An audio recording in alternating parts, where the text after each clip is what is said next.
We are following some breaking news out of Houston, Texas, after a United airplane caught fire at Bush's airport right there. It did have to be evacuated. So far, no reports of any injuries, but I did want to share some video that's coming into our studio. Take a listen. Oh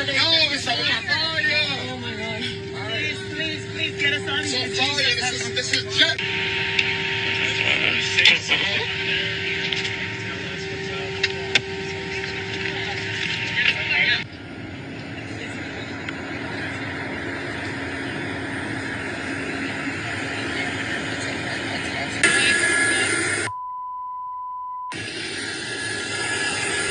Welcome everyone to the Hurting Humanity channel. What you just heard and saw is going to become the new normal. You're going to hear more and more stories, whether they're created by the government or not, whether the government's deliberately flying helicopters into commercial planes and killing people, or if airplanes just happen to malfunction or catch fire on the runway. They are going to become mainstream news. And they're going to make these stories, whether they're created by the government or not, go viral. So trending right now is United Airlines because of the video clip that you just saw.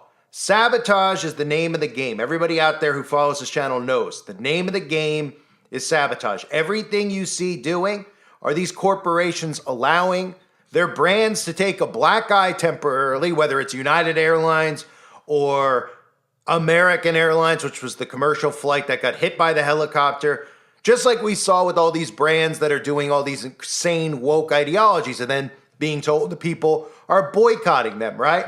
Because it's not about the bottom dollar and how much money they make in the fiscal year. It's about social engineering and knowing at the end of the day, these corporations, these airlines, they're never going to go bankrupt or out of business. You're at their mercy.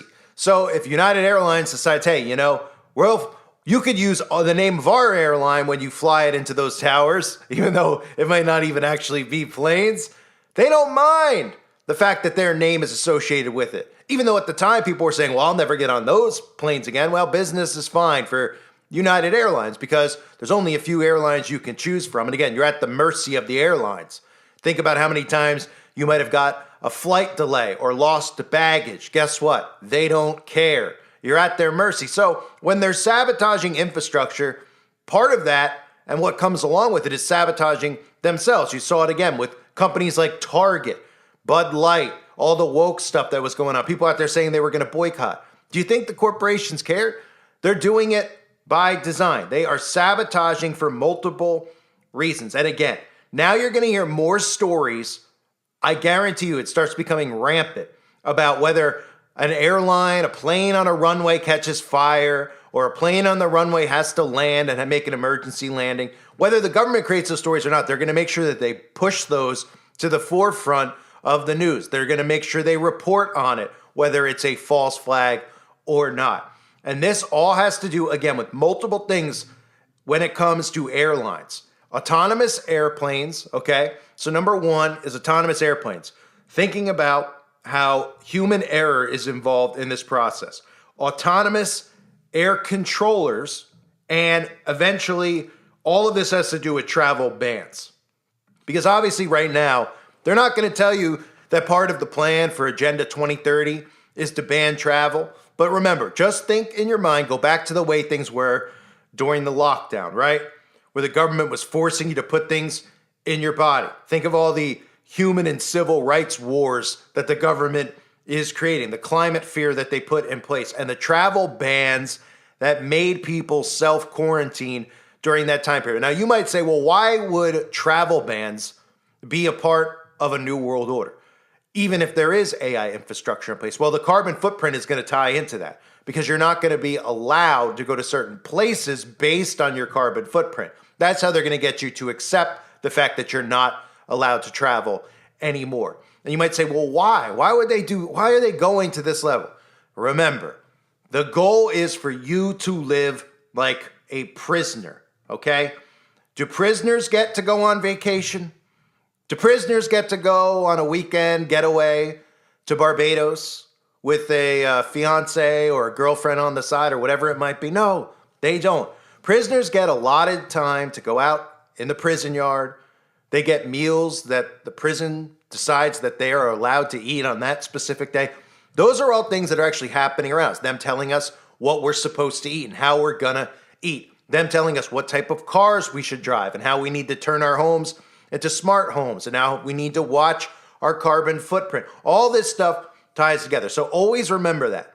When you think about why are they doing this, why are they doing that? They want you to live like a prisoner. They can't round all of us up, Democrat and Republican, all civilians. They can't round you all up and put us in prison cells. There's not enough cells to make all the citizens of the earth prisoners in. And in fact, there's more of us than them. And if they were to actually grab all of the citizens all at once, they wouldn't be able to. And citizens would do what?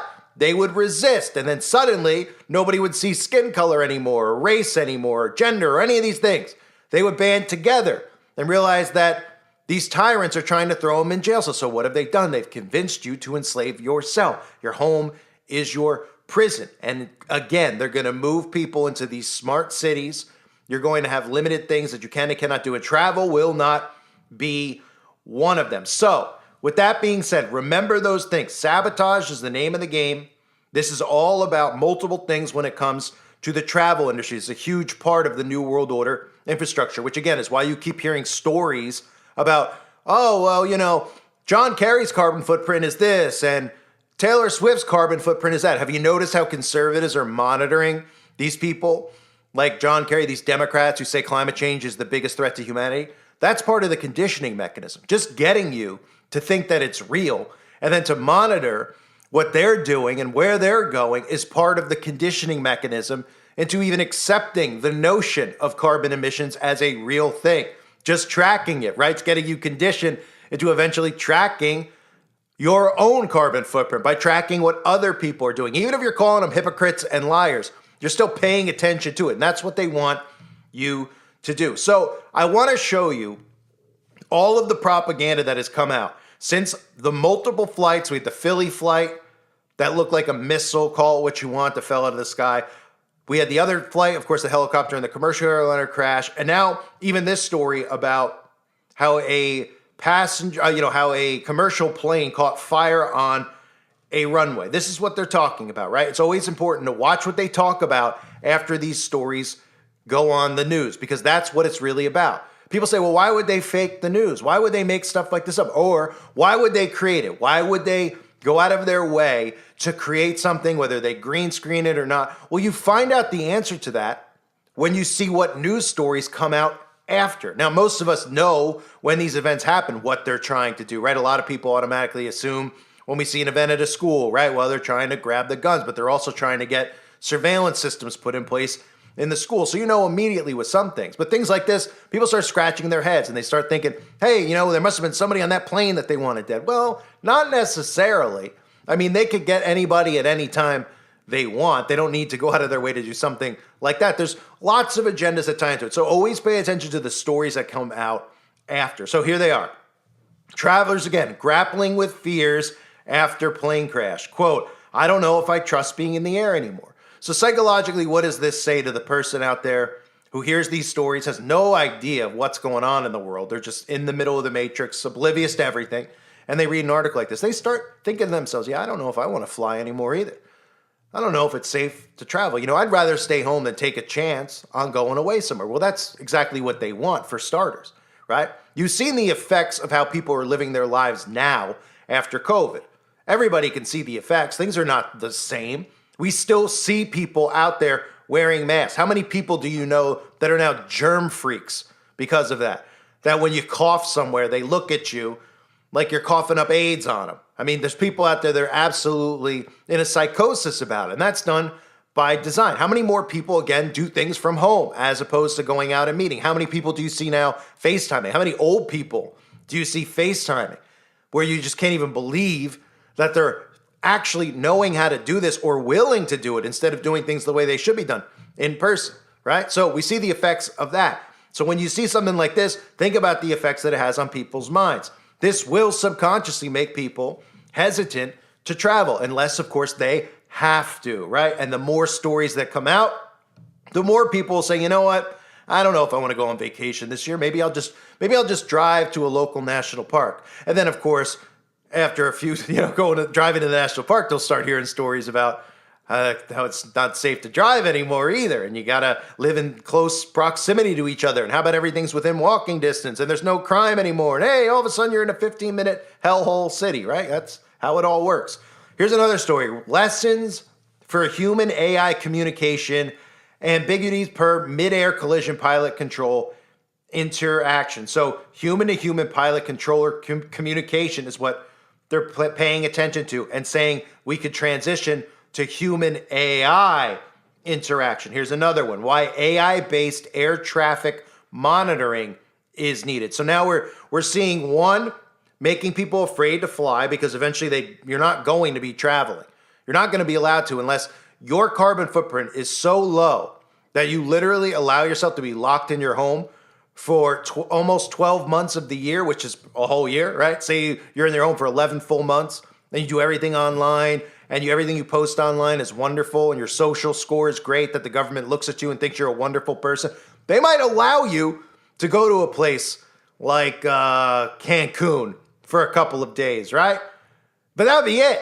So remember that. So now the other thing we're shifting to is the stuff I talked about with autonomous airplanes, everything going autonomous, everything going into AI infrastructure, right? Controlled infrastructure. So, of course, just days after, just like I said, these are the stories that pop up. Why AI-based air traffic monitoring is needed. Lessons from the D.C. crash. Here's another one. Washington, D.C. plane crash. Why we need AI-driven air traffic management, right? And specifically, this is what they write in these articles. This disaster raises pressing questions about the effectiveness of current air traffic control systems, especially in congested and high-security airspace like that of the U.S. Capitol.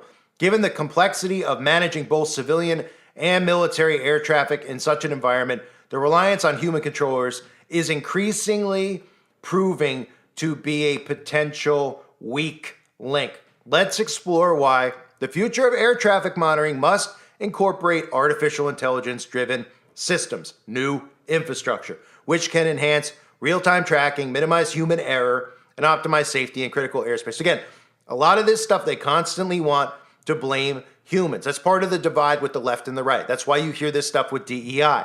They're making it more so that these people are in such opposition of each other that they don't trust getting in a car with somebody who's MAGA driving the wheel because they think that they're crazy. The MAGA people don't want to get in the car with the blue-haired person because they think that they're mentally, criminally insane, right? And suddenly, what is the one thing that these people can rely on and trust? What's the one thing that has no error? They'll tell us, of course. They'll market it as there's no error. And anytime one of these EV vehicles explodes or anytime one of them drives off a cliff, it ain't going to make the local news. You'll never hear about it.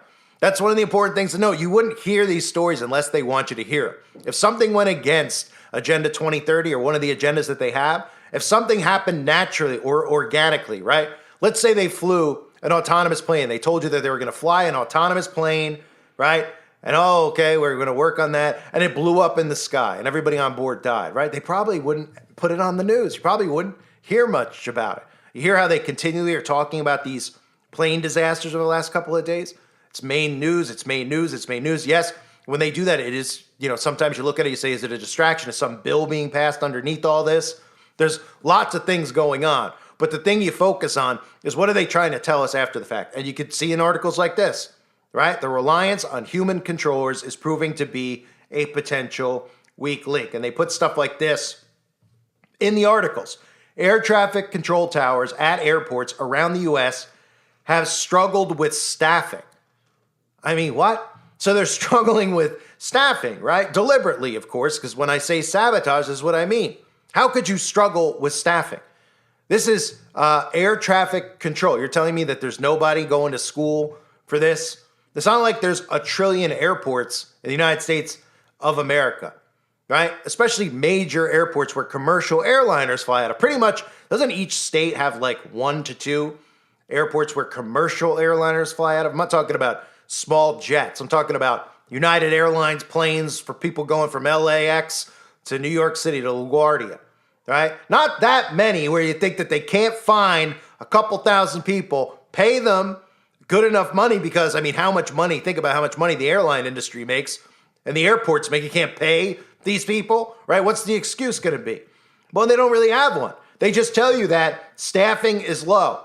And what that does is it makes the person out there reading the article go, oh my goodness, in what states is staffing low? I see 3 in I see LAX right on the map. I see, oh my goodness, I see International Airport. I see Newark Airport on the map. Well, I might be flying in there to see my cousin Jimmy in a couple of weeks, and they're low staffed according to, you know what? You know what? Maybe I won't go. Maybe I'll find another way to get there until this problem's fixed with the staffing, right?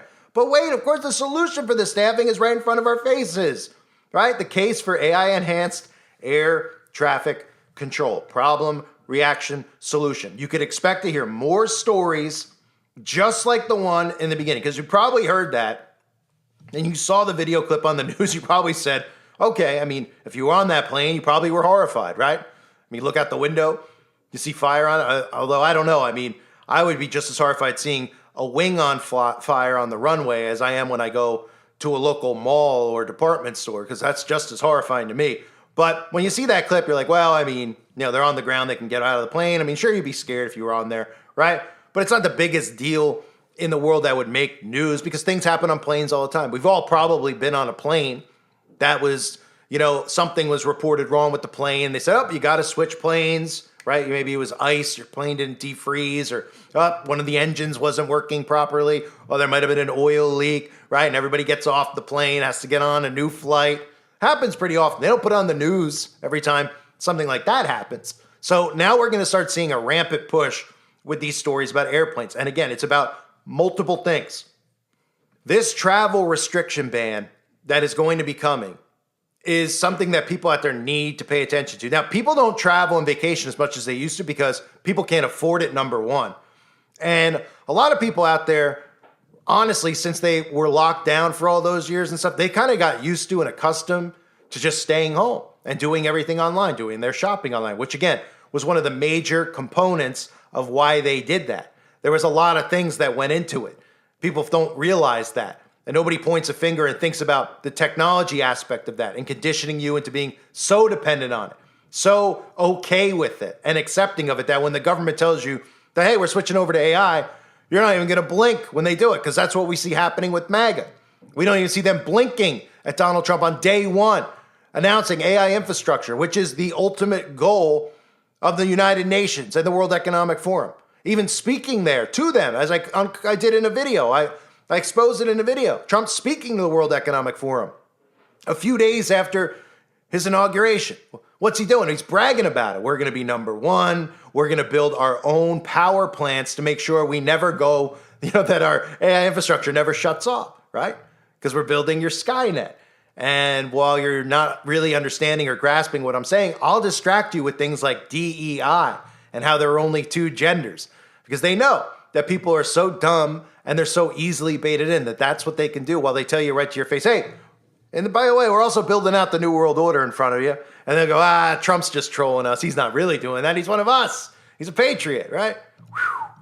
We are in some dumb times, ladies and gentlemen, to be alive. So expect more stories like this to come out by design. Whether the events are real or not won't matter. Because if they hear of a story like it, they'll send it to the news station. Oh, a wing caught fire. Pump it out on the news tonight. Make sure it's on CNN, and even if it's in the corner of the page, so people get more and more doubts in their mind about whether or not it's safe to travel anymore. If it's something like, hey, you're going to travel for vacation, you know what? Maybe I won't take the risk. Maybe I'll only travel if I have to do it. If I have to get on a plane to go see my dying mother, all right, I will. But other than that, I don't need to take the chance anymore because I can't trust it. Well, maybe you'll feel better when AI infrastructure is in place and AI control towers and the planes fly without humans in it, so you won't be afraid of human error. And you'll say, okay, I'm ready to fly again. Then the government will go, wait. You're ready to fly again. Yeah, I'm trusting now that you took the humans out. And now the planes fly themselves and everything's connected, right, through Wi-Fi and all this stuff and AI. Yeah, but wait, there's more though. What's that? Well, what's your carbon footprint this year? Oh, well, I don't really have any extra time. Well, you can't travel. Now, if you spend the next year not eating any meat, staying inside every day, for 9 months and only going outside for 15 minutes those other 3 months, we'll let you go on a 3-day vacation. But you still got to pay us too on top of that. So make sure you don't spend any extra money that we give you, with your universal basic income, right? And then they'll go, oh, wait, how did we get here? How did we end up like this? I'm confused. I feel like a prisoner. Because you are a prisoner. And how did we get there? Because they kept everybody divided looking at each other while they were building this out right in front of their faces. And even the ones who think they're awake aren't awake. I thank everybody for being here. I hope you're all doing well. God bless you and your families as always.